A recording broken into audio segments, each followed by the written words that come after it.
When I was writing Leaders Eat Last, I got to the point where I couldn't do it. It was too difficult. And I was sitting at my computer, and I decided that I had to give up. And so I got up and went for a walk, and I was literally planning my exit. I was also rationalizing that it was okay to quit. I told myself there are thousands, 10,000 books published every single year. No one will miss this one book. I'm not sure why I did this, but I called a friend of mine who at the time was in the Air Force Special Forces, and I don't even think I said hello when he picked up the phone. I simply asked the question, what do you do when you can't complete the mission? And as is his habit, he just started telling me a story. He was a helicopter pilot, and they had a mission in Afghanistan that was a suicide mission. All the intelligence showed that the air defenses were just too great, and none of them were going to come out alive. And it wasn't going to be one of those kill Hitler missions where we're all going to die, but we'll kill Hitler. This is like we're all going to die, and the mission will also fail. And he was preparing his helicopter for this mission, and his wingman turned to him and said, what do we do? We've got wives, we've got kids. Do we refuse to go? What do we do?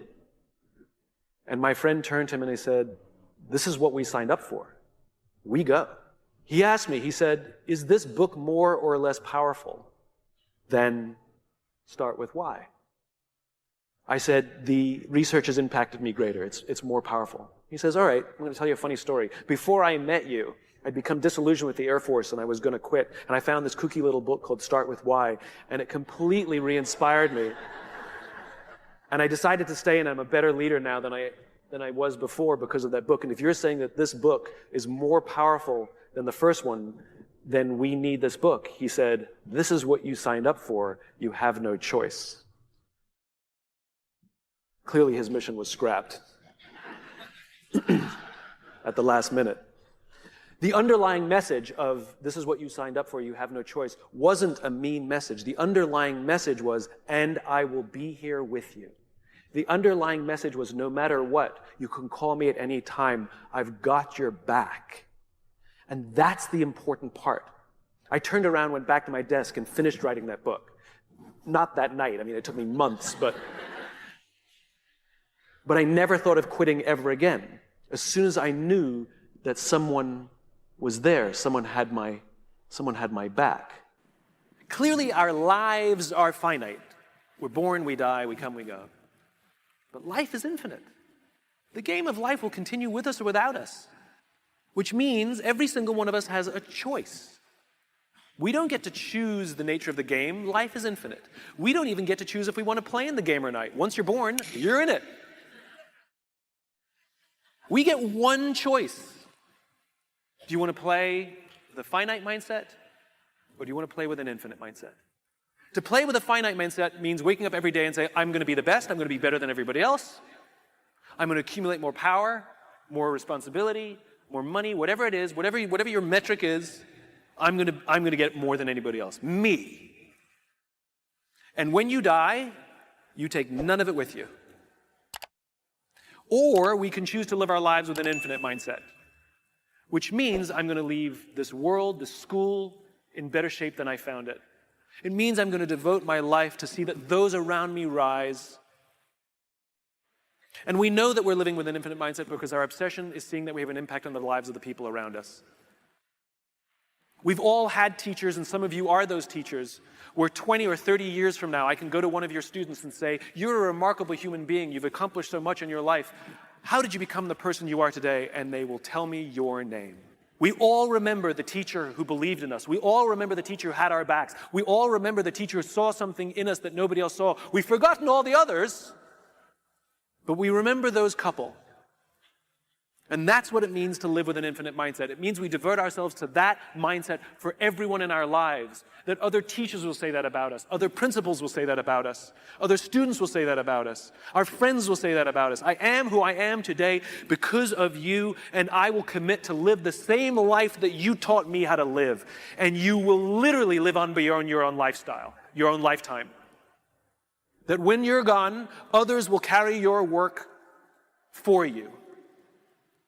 This is what it means to live an infinite life, and it is just a choice. The human brain cannot comprehend the negative. It is incapable. Yes, it's true. I'll give you an example. You ready? Don't think of an elephant. Ah. Yeah, I know. You can't tell the human brain not to do something, right? And so what happens is we very often reinforce things when we put things in the negative, right? I can't get apart. I can't get apart. I can't get apart, right? Or I can't do this versus I'm going to keep doing this. And it's such a huge thing to convert things into the affirmative. You're supposed to do it with children as well.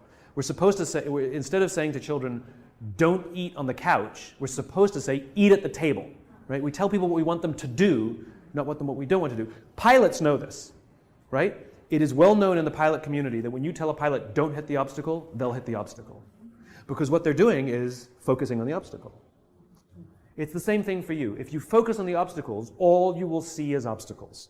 It's your choice how you choose to perceive your own career. It's literally perspective. Finite mindset is everything is about this transaction, this listing.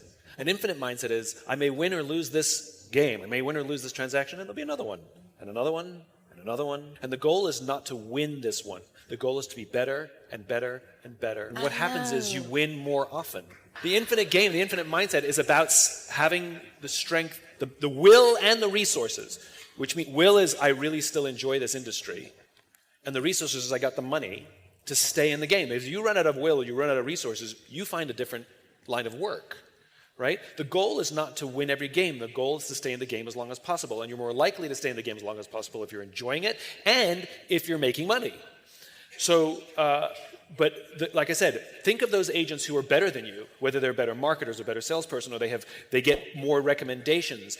And again, you don't have to like them, but you have to thank them and study them and learn what they're doing, as I said, because their strengths are revealing to you your weaknesses. And sometimes partner with them because you're actually stronger together. But hating them is stupid.